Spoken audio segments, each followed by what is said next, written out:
या अय्युहल्लज़ीना आमनू इन तुतीउ फरीक़म मिनल्लज़ीना ऊतुल किताब, है वो लोगों जो ईमान लायो। ये देखिए मुसलमानों को समझाया, अगर तुम इन अहले किताब के गुरोह की बातों में आ गए, या रुद्दूकुम बादा ईमानिकुम काफिरीन, तो वो तुम्हें ईमान लाने के बाद पलटाएंगे कुफ्र की हालत में।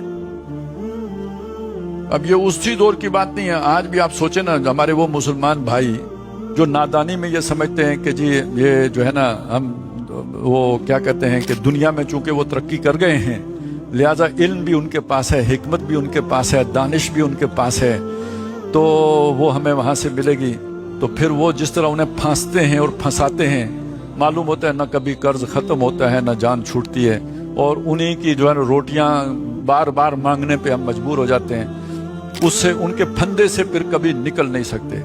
ये किसी ने कहा कि ये जो जंग है ना, ये शायद इतनी मुश्किल नहीं है जितनी कर्जों की जंग उन्होंने छेड़ी हुई है। फांसने के जो तरीके उन्होंने बैंकों के जरिए से इख्तियार किए हुए हैं, वो जितने मुश्किल हैं।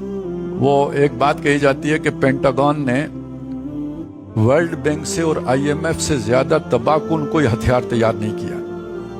यानी इतना एटम बम तबाहकुन नहीं है, या जो और बड़े सोफिस्टिकेटेड वेपन्स उन्होंने बनाए वो इतने तबाहकुन नहीं है जितना वर्ल्ड बैंक और IMF है।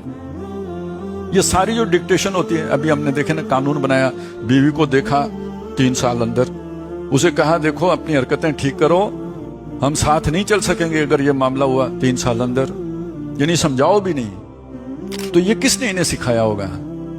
ये खुद से ये बात की होगी? नहीं, अगली किस्त अगर लेनी है तो बेटा ये करके आओ ना, अपना इस्लाम छोड़ के आओ ना, तो फिर हमसे किस्त लो। इसके साथ तो नहीं हो सकता है ना, दोनों बातें नहीं हो सकती।